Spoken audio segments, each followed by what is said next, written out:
Ya ibadi innakum lan tablughu dharri fatadurruni lan tablughu naf'i fatanfa'uni. Ya ibadi, wahai hambaku, sama sekali engkau tidak akan bisa mengganggu, menggoyahkan kerajaanku, dan sedikit pun kalian tidak akan bisa memberikan manfaat buat diriku.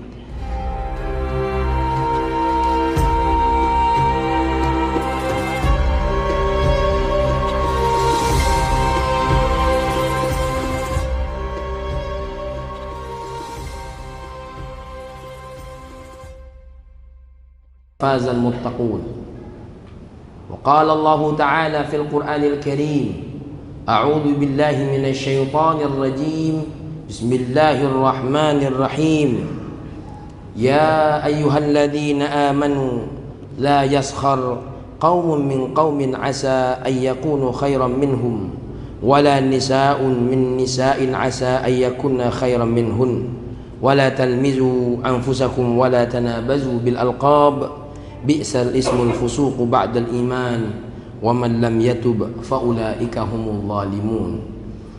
Sadaqallahul azim. Jamaah salat Jumat yang dimuliakan oleh Allah Subhanahu wa taala. Mimbar ini pesan utamanya adalah agar kita senantiasa bertakwa kepada Allah Subhanahu wa taala. Dan subhanallah, syariat Jumat ini adalah syariat yang luar biasa. Selain syariat persatuan umat Islam, ini merupakan syariat pesan-pesan utama. Karena selama satu Jumat ke Jumat, kita mungkin ada lalainya, kita mungkin ada lupanya. Karena apa? Karena keduniaan yang 24 jam setiap hari ada dalam lingkungan kita. Maka Jumat ini mengingatkan kita, bertakwalah kepada Allah. Dari mana Jumat ketemu Jumat ini tentu juga akan menjadi pengingat buat kita bahwasanya Jumat yang lalu telah berlalu, kini kita Jumat ketemu dengan Jumat lagi. Entah mungkinkah kita akan bertemu dengan Jumat yang akan datang. Oleh karenanya kita belajar dari semua musibah dan bencana yang ada di hadapan kita. Sungguh maha kuasa Allah ingin mencabut nyawa siapapun, baik sekaligus satu waktu atau berurutan atau bergantian atau sesuai dengan apapun kehendak Allah. Oleh karenanya siapapun kita, buang kesombongan kita, ganti dengan ketawaduan kita dengan bertakwa kepada Allah Subhanahu wa taala. Sujud kita Jumat pada hari ini tidak untuk berlomba-lomba siapa yang paling bagus, siapa yang paling mahal pakaian kita. Sujud kita pada Jumat ini atau pada setiap kapanpun tidak berlomba-lomba siapa kita dalam jabatan kita, tapi kita semua sama di hadapan Allah Subhanahu wa taala. Oleh karena itu, salah satu bentuk ketakwaan umat manusia di mana ia tidak melakukan kezaliman. Kezaliman ini di dalam Islam ada 3 poin utama. Poin pertama adalah kezaliman dia kepada Allah Subhanahu wa taala.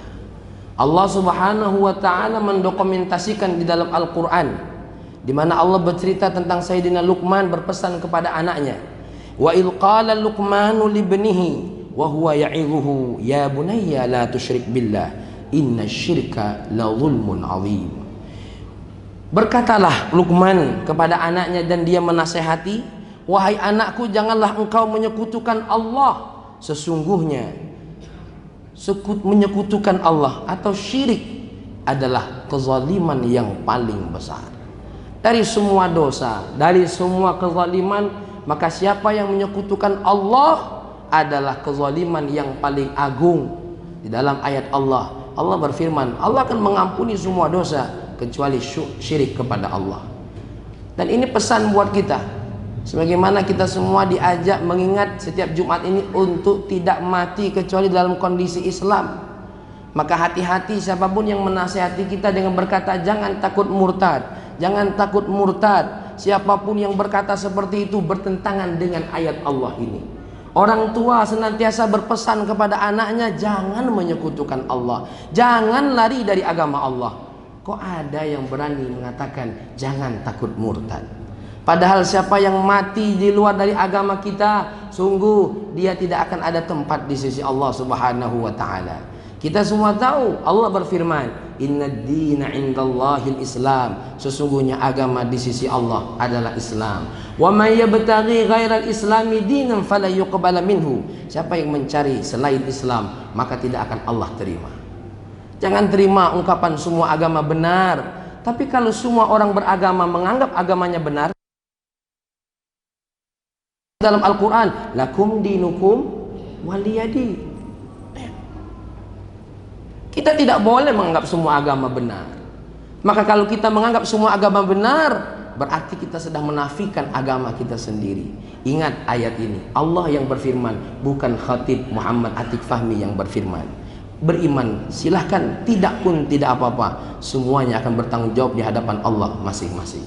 Siapapun kita, kiai, pejabat, pemimpin, masyarakat, orang tua, jangan sembarangan ngomong agama. Kalau tidak ngerti, diam. Man kana yu'minu billahi wal yawmil akhir falyaqul khairan aw liyasmut. Siapa yang beriman kepada Allah, katakan yang baik. Kalau tidak tahu apa itu kebaikan, diam. Kenapa? Hati-hati. Keluar dari agama Allah dengan 3 hal, biqauli au fi'lin au qalbi. Kita keluar dari agama Allah kadang-kadang dari lidah kita, kadang-kadang dari amalan kita, kadang-kadang dari hati kita. Para ulama memberikan wanti-wanti kepada kita. Ketika kita berdoa kepada Allah, terus dalam hati kita terdetik, kira-kira doa saya dikabulkan tidak? Ini pun bisa jadi menjadi bagian daripada syirik itu sendiri. Kenapa? Seolah-olah kita meragukan apa yang disampaikan oleh Allah. Ud'uni astajib lakum. Berdoalah kepadaku, aku akan kabulkan. Ini pesan yang pertama, salah satu kezaliman yang pertama. Jangan bangga dengan pakaianmu, jangan bangga dengan kedudukanmu. Ada saatnya kita semua menjadi pakai seragam yang sama, yaitu kain kafan. Kita semua akan disolati, kita semua akan dipikul, kita semua akan dihantar dalam rumah yang sama modelnya, dalam rumah yang sama dalamnya. Berbeda dengan di dunia, mungkin rumah kita lebih besar dari orang lain, tapi kalau kita nanti mati, kita semua akan sama di hadapan Allah Subhanahu wa ta'ala. Kezaliman yang kedua, zalim kepada diri sendiri. Nabi Adam dan Hawa ketika diusir oleh Allah dari surganya menuju dunia, berkata kepada Allah, Rabbana walamna anfusana wa illam taghfir lana wa tarhamna lanakunanna minal khasirin. Ya. Wahai Tuhan kami telah menzalimi diri kami sendiri. Kalau tidak Engkau mengampuni kami, pasti akan menjadi orang-orang yang merugi. Di dalam surah Wal Asr, ulama mentafsirkan ayat innal insana lafi khusrin berbagai macam makna tentang khusr. Kita semua akan dalam kehancuran, kita semua akan dalam azab Allah, kita semua akan dalam murka Allah kalau kita menzalimi diri kita sendiri. Bagaimana contoh kita menzalimi diri kita sendiri? Kita meninggalkan kewajiban sholat, itu menzalimi diri kita sendiri. Kita tidak berpuasa di bulan Ramadan, kita menzalimi diri kita sendiri. Ya. Ada orang berkata, saya tidak sholat, tidak ganggu kamu. Saya tidak puasa, tidak ngambil harta kamu. Kenapa kamu ribut? Sampaikan kepada beliau ayat ini. Aku cuma mengingatkan, jangan sampai engkau menzalimi dirimu sendiri. Karena kalau nanti kita semua sudah berada di hadapan Allah, aku tidak ada urusan. Aku punya tanggung jawab di hadapan Allah. Tapi aku sebagai teman, sebagai saudara, mengingatkan agar aku tidak menzalimi diriku sendiri dan engkau tidak menzalimi dirimu sendiri. Karena kalau kita menzalimi diri kita sendiri, luar biasa. Sama seperti halnya saat ini. Ada orang yang berkata, entah siapa dia, berkata bahwasanya ketika wanita menutup auratnya, ketika wanita menggunakan jilbabnya, tetap mendapatkan perlakuan yang dilakukan oleh orang-orang yang zalim melalui pelecehan seksualnya. Lalu dia berkata, ternyata bukan pakaian itu yang menyebabkan orang tidak melakukan dosa. Wanita yang menutup jilbab, dia selamat dari kezaliman dirinya sendiri. Orang yang menyakitinya, orang yang memperkosanya, orang yang melecehkannya seksual, itu lain lagi bentuk kezalimannya. Seorang wanita yang menutup auratnya bukan sekedar untuk menutup syahwat laki-laki, tapi dia melaksanakan perintah Allah bahwasanya apa? Saya sebagai muslimah wajib menutup aurat. Diperkosa atau tidak diperkosa, dilecehkan atau tidak dilecehkan, wanita yang tidak menutup auratnya akan bertanggung jawab di hadapan Allah. Janganlah juga gara-gara kejadian seperti ini kita laju menyalahkan ayat-ayat Allah yang lain. Ingat, kezaliman diri sendiri ini juga akan menuntut dan menyeret kita kepada murkanya Allah Subhanahu wa ta'ala. Yang sudah mampu haji, tidak berangkat haji, memang dia tidak mengganggu tetangganya, memang dia tidak mengganggu dan merusak negeri ini, tapi dia menzalimi dirinya sendiri. Karena dia ketika dinyatakan oleh Allah wajib, hati-hati ya. Ini kezaliman diri kita sendiri. Sa'a mathalanil qaumul ladzi kadzdzabu bi ayatina wa anfusahum kanu yadhlimun. Sungguh buruklah sebagai contoh yang buruk kaum yang menentang ayat-ayat Allah ya, dan mereka menzalimi diri mereka sendiri. Maka hati-hati wahai saudaraku, mumpung kita belum dijemput oleh malaikat Israel, jangan zalimi kita sendiri. Ketahuilah apa yang menjadi kewajibanmu kepada Allah. Jangan sampai kita kategori orang yang menzalimi kita sendiri. Seperti Nabi Adam sama Hawa. Nabi Adam sama Hawa ya, memakan sebuah buah yang ada di pohon itu. Apa kezalimannya bagi orang lain? Dia tidak mengganggu malaikat, dia tidak mengganggu jin yang ada di sekitarnya, dia tidak merusak surga yang ada di sana. Tapi apa? Pengakuan Adam dan Hawa, Rabbana zalamna, ternyata kami menzalimi diri kami sendiri. Oleh karena itu, nasihati anak-anak kita dengan kezaliman yang kedua. Wahai anakku, jangan kau zalimi dirimu sendiri.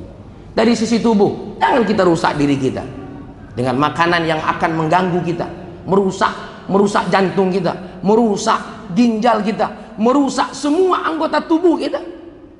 Kadang-kadang sudah jaga makanan pun anggota tubuh kita rusak, apalagi sengaja dirusak. Dan kalaupun tidak rusak, sesungguhnya dia sudah masuk kategori yang kedua. Apa? Melakukan yang Allah haramkan buat dirinya sendiri.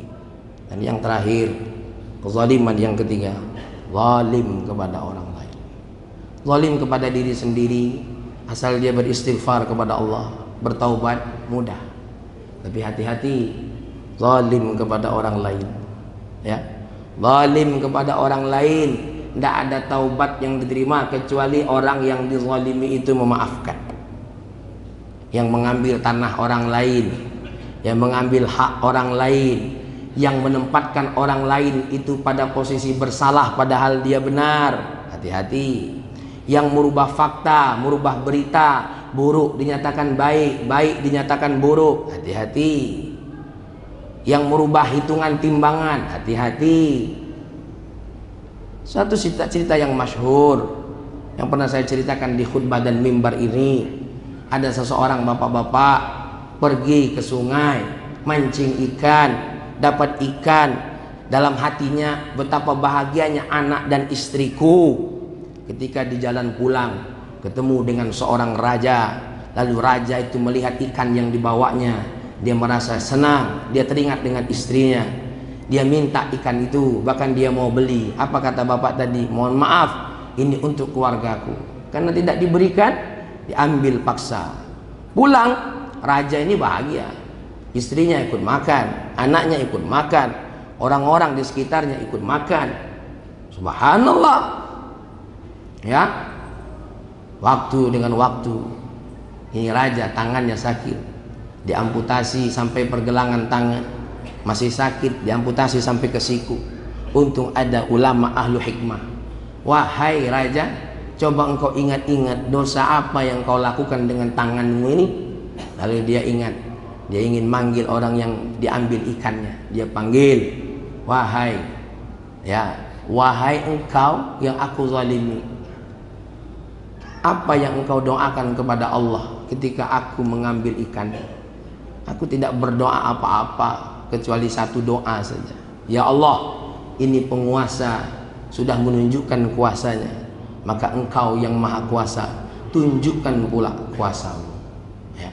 Sedikit saja. Oleh karenanya hati-hati kalau kita bersikap zalim kepada orang lain ya. Zalim kepada istri sendiri, zalim kepada anak sendiri. Jangan-jangan sampai ada seorang guru zalim kepada muridnya sendiri. Ini kezaliman ya. Apalagi ada pemimpin zalim sama rakyatnya sendiri. Hati-hati. Mungkin di dunia dia selamat dari hukum, dia bisa bayar semua hakim, dia bisa bayar semua orang-orang yang terkait dengan hukumnya. Tapi di hadapan Allah tidak ada hukum yang lepas kecuali Allah Maliki Yaumiddin, Allah yang akan merajai hari pembalasan. Jamaah salat Jumat yang dimuliakan oleh Allah Subhanahu wa taala, ya. Orang-orang yang zalim ini timbul biasanya dari kesombongan dirinya. Maka oleh karena itu, sebagai penutup khutbah ini, saya ingin menyampaikan sebuah hadis. An Abi Dzar anin Nabi sallallahu alaihi wasallam fima rawa anillahi tabaraka wa taala. Dari Abi Dzar, dari Nabi Muhammad SAW, di mana Nabi menceritakan sebuah hadis qudsi yang diucapkan oleh Allah langsung. Ya ibadi inni haramtu zulma, wahai hambaku, aku telah mengharamkan kezaliman li nafsi. Allah saja mengharamkan kezaliman pada dirinya. Wa ja'altu bainakum muharrama, maka aku jadikan kezaliman itu haram di antara kalian. Fala tadzalamu, jangan engkau saling menzalimi. Ya ibadi ya ibadi kullukum dhalun illa man hadaitahu. Hei hambaku, semua kalian itu sesat, akan lari dari agama Allah kecuali aku berikan hidayah. Fastahduni, maka mintalah hidayah kepadaku. Ya ibadi kullukum ja'iun, wahai hambaku, semua kalian itu lapar, illa man an'amtuhu, kecuali aku yang ngasih makan. Fastaqimuni, kita semua ini lapar, hanya saja Allah yang kasih kita makan. Kita tidak sadar kalau kita merasa kita sendiri yang ngasih kita makan. Ya ibadi innakum lan tablughu dharri fatadurruni lan tablughu naf'i fatanfa'uni. Ya ibadi, wahai hambaku, sama sekali engkau tidak akan bisa mengganggu, menggoyahkan kerajaanku, dan sedikit pun kalian tidak akan bisa memberikan manfaat buat diriku. Maka yakini itu, ya. Sehebat apapun kita, setinggi apapun jabatan Fir'aun, tidak akan bisa mengaku sebagai dirinya Tuhan. Bahkan di kotanya, ketika dia paceklik, Fir'aun tidak bisa berbuat apa-apa kecuali manggil Nabi Musa yang jadi musuhnya. Wahai Nabi Musa, tolong berdoa kepada Tuhan, aku sudah habis akal, gimana paceklik dengan negeriku. Nabi Musa cuma jawab, katanya engkau Tuhan, kenapa engkau tidak bisa merubah keadaan ini? Ya. Baiklah, kalau engkau bisa menurunkan hujan, maka aku akan beriman kepadamu. Aku beriman kepada Allah. Janji, janji. Subhanallah, Nabi Musa berdoa, turun hujan deras sampai 1 tahun. Hujan terus turun dari langit sampai sungai Nil penuh. Lalu apa jawab Fir'aun? Beruntung sekali engkau berdoa, bertepatan dengan jadwal hujan akan turun. Maka hati-hati, orang itu kalau sudah sombong, diingatkan dengan apapun tetap akan sombong, ya. Diingatkan dengan ayat Allah pun akan sombong. Bencana, banjir sudah di mana-mana, tapi kesombongan tetap akan datang. Lebih-lebih dia mengumpamakan Tuhan dengan orang. Tuhan bukan orang Arab, Tuhan bukan orang siapapun. Hati-hati, ucapan ini akan ditagih oleh Allah. Saya manusia tidak akan menagihnya, tapi Allah yang akan menagihnya. Gagahnya engkau dengan seragamu sombong berkata seperti itu, tunggu saja, ya.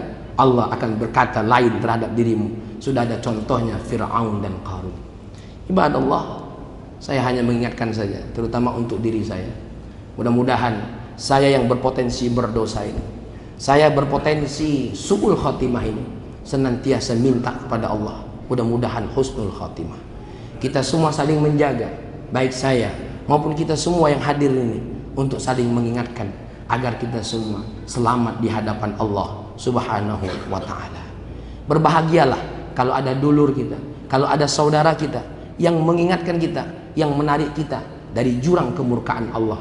Karena walaupun dia menariknya dengan sakit, walaupun dia menarik kita dengan rasa apapun yang kita tidak sukai, tapi ingat, itu semua untuk menyelamatkan kita. Tapi hati-hati dengan teman-teman yang membenarkan semua dosa kita, yang membiayai semua kesalahan kita.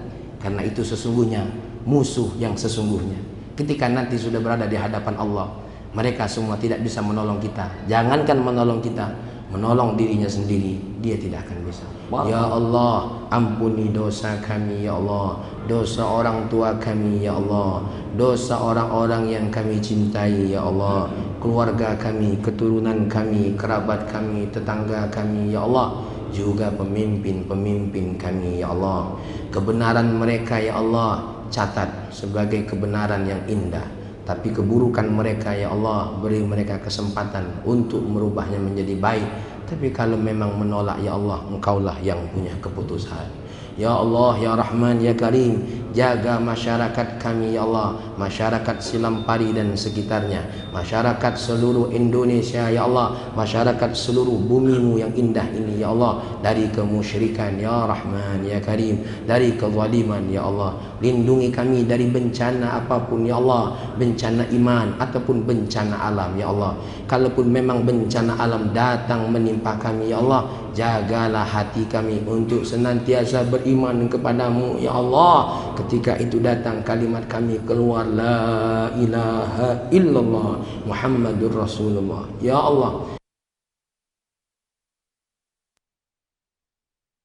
Kami ya Allah. Tapi kalau kami ingat rahmatmu ya Allah, kami semangat meminta surgamu ya Allah. Kami sadar taubat kami, ibadah kami baru dalam beberapa hari ini ya Rahman, ya Karim. Maka dengan rahmatmu ya Allah, terimalah ibadah ini ya Allah, terimalah ibadah ini ya Allah, terimalah taubat kami ini ya Rahman, ya Karim. Ya Allah, semua orang yang pernah kami zalimi, yang sudah kami temui, kami minta maafnya ya Allah. Yang belum kamu temui ya Allah, kabarkan kepada mereka kami telah bertaubat ya Allah, kami telah meminta maaf ya Rahman, ya Karim. Buka hati mereka ya Allah untuk memaafkan kami ya Rahman, ya Karim.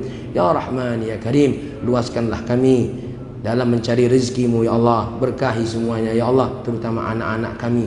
Jaga mereka ya Allah, jaga iman mereka, jaga Islam mereka, jaga ihsan mereka, dan jagalah negeri kami ya Allah untuk senantiasa bersama ulama-ulama Allah.